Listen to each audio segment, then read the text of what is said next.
Hey everybody, it's good to be back after this time. Let's see what dumb cartoon I can whinge and complain about today.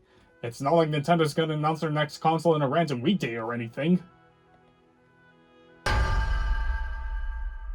Oh my god, this console exists! Well, it finally happened. After seemingly never-ending months of speculation and rumors, the successor to the Nintendo Switch, the Nintendo Switch 2, has officially been unveiled, with a direct dedicated to the console scheduled for April. And what better way of killing this time than giving it an unreasonable list of games I would like to see come to the Switch 2.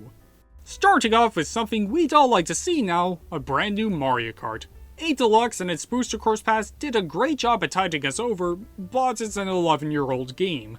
Thankfully, we did see glimpses of a new game in the reveal trailer, so with the new one, I'd like it to bring over its gameplay, anti-gravity mechanic, and most of their characters with some new courses.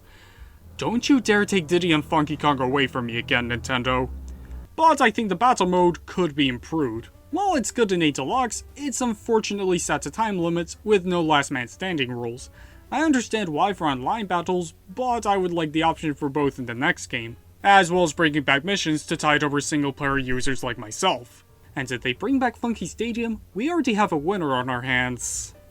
Next up is a 3D Mario game, another overdue one. It's been 8 years since Odyssey came out, and while Bowser's Fury came out during then, that was a side mode for 3D World Switch port, and said side mode effectively showed us what an open-ended 3D Mario game would look like, so I'd like to see it more expanded into a full game rivaling Odyssey, taking great advantage of the new hardware.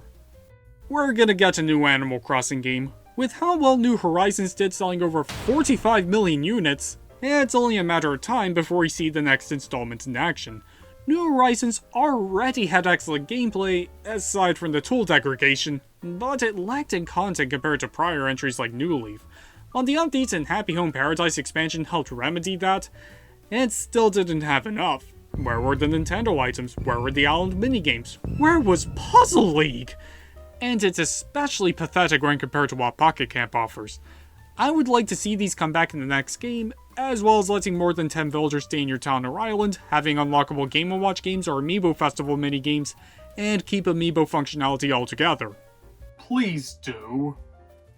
Essentially take the gameplay of New Horizons and give it the concept of New Leaf and Pocket Camp and then some, and we might have the best entry in the series. Super Smash Bros. It's a bit up in the air for where this series will go next after Ultimate brought everyone back. Will the Switch 2 have a simple port of Ultimate, or get a soft reboot? I'm steering towards a port of Ultimate with slightly more content with characters like Crash Bandicoot and Noah from Xenoblade 3. New stages, songs, and spirits with descriptions this time around, but have more single player options with custom break the targets and board the platform stages, a boss rush for crying out loud, masterpieces, Smash Run, and also all the character trailers in the movie section. Then it'll finally live up to the ultimate name. Splatoon 4. With how well the last two games sold, there is no way Nintendo's abandoning this franchise. And with this one, I think there's something that this franchise should have done from the start, and that is make the likes of Turf Wars and Salmon Run accessible offline.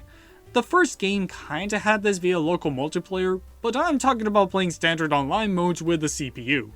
This would be great for those on the go without Wi-Fi to practice the modes and ensure longevity for the game, as the online servers won't stay up forever.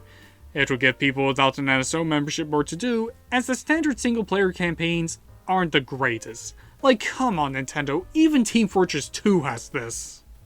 I'm definitely up for Mario Maker to get a new game. 2 on the Switch was already perfect, and I don't think there's a ton they could add here. But they could add more to the extra game style panel, which is so empty and desolate Goku and Vegeta could fight in it. Add game styles like Mario 2, Galaxy, Wander with Wander Effect presets, and even the Mario Land games to the tab, then I think we're set for life. And also bring back the Mystery Mushroom for God's sake. It's gonna be years before we see the next 3D Zelda game, and that's okay. I'm still playing Tears of the Kingdom well over a year and a half after beating Ganondorf. Yet for this one, I think we're gonna see a new open-ended world for this series, and who knows what the art style and character designs will look like, so I can definitely wait for this one, and hopefully it'll add in more elements from the older 3D games. But hey, in the meantime, you could always re-release Wind Waker and Twilight Princess HD, Nintendo. Who am I kidding? That's never gonna happen. A new Donkey Kong game is long overdue. I appreciate how busy Retro Studios are with Metroid Prime 4, but once that finally comes out, I think it's fair to expect the ape's grand return on this console.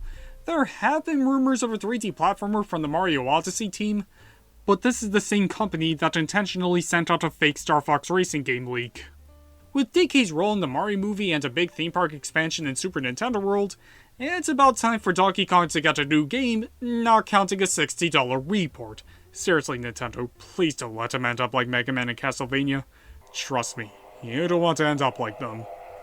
Make your legacy titles individually purchasable. With the Switch, the only way to play certain games from the NES and N64 is to be an active member of NSO.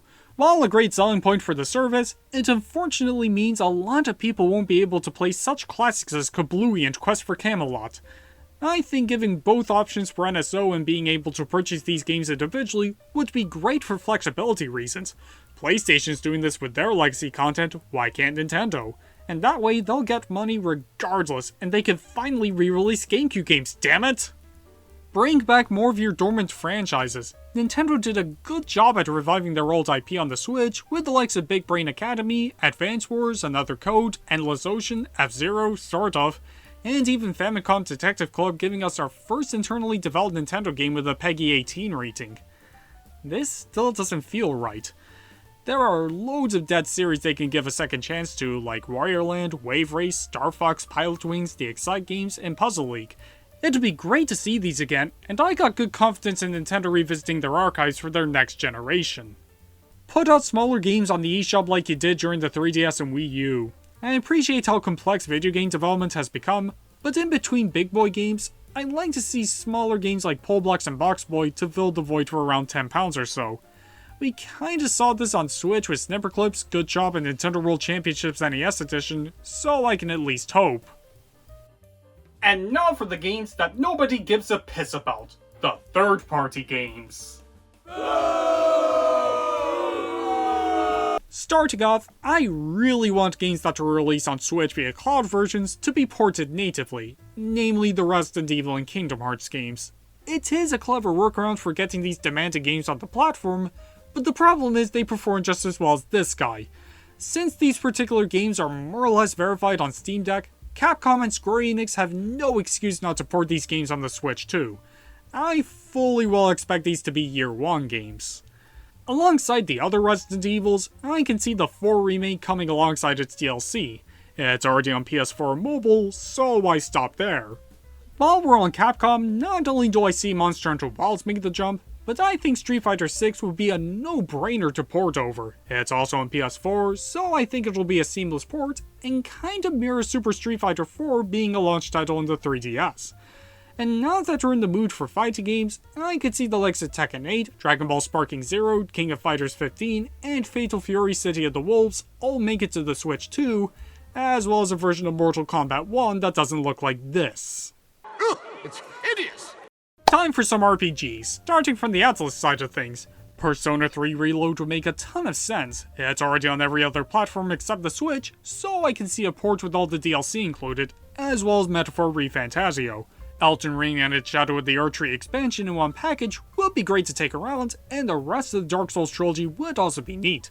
Final Fantasy 16, 14, and the 7 remake games are more or less a shoo-in with Square Enix's commitment to go multi-platform, and one ambitious port that would be great for the system, Baldur's Gate 3. With the amount of acclaim it got, it makes sense. Sure, it may take some finagling to get it running, but I reckon this game will be to the Switch too, what The Witcher 3 was to the original Switch.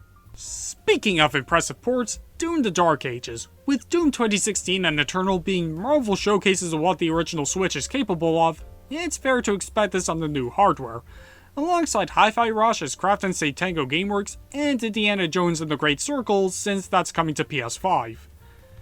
Microsoft are really giving us a reason not to buy Series X, aren't they? I'm just gonna say it. I don't think Grand Theft Auto 6 is coming to the Switch too, which means we'll see yet another port of GTA 5. And since Rockstar already ported over the original Red Dead Redemption on the Switch, I can absolutely see the sequel make the jump. It's time for games I don't have enough to say about, but make complete sense in the console bonus round. Call of Duty. Microsoft announced they bring the series over to Nintendo within the decade, so it's only a matter of time. Imagine NHL F1, pretty much any EA sports game that isn't football related. How are these not on the original Switch? Cyberpunk 2077. It would be pretty cool to see it make the jump after how much it improved after its update. The Yakuza Stroke Like a Dragon series. With the first game now on Switch, it would only make sense to see the rest of the series on Switch too. Star Wars Jedi Fallen Order and Survivor. No brainers for the console. The Silent Hill 2 and Snake Eater remakes. It would be nice to see Konami put out games on Nintendo consoles that aren't old for once. And those were some games I'd like to see on the Switch too. It's very exciting to speculate what will come to the next generation, since we've more or less got everything we could think of on the original Switch. And there is a lot more I didn't bring up, like Kirby, Fire Emblem, Pikmin, Metroid, WarioWare, and of course there'll be Pokemon games on it. Here's hoping that Nintendo do what they did with the Switch by pumping out games at a consistent rate, which is something you can't say about the rest of the industry, as well as strong third-party support throughout its life. Hey, after the Wii U, I'll take, dear God, anything. What games would you like to see on the Switch too? Let me know down below, and with that, thanks for watching.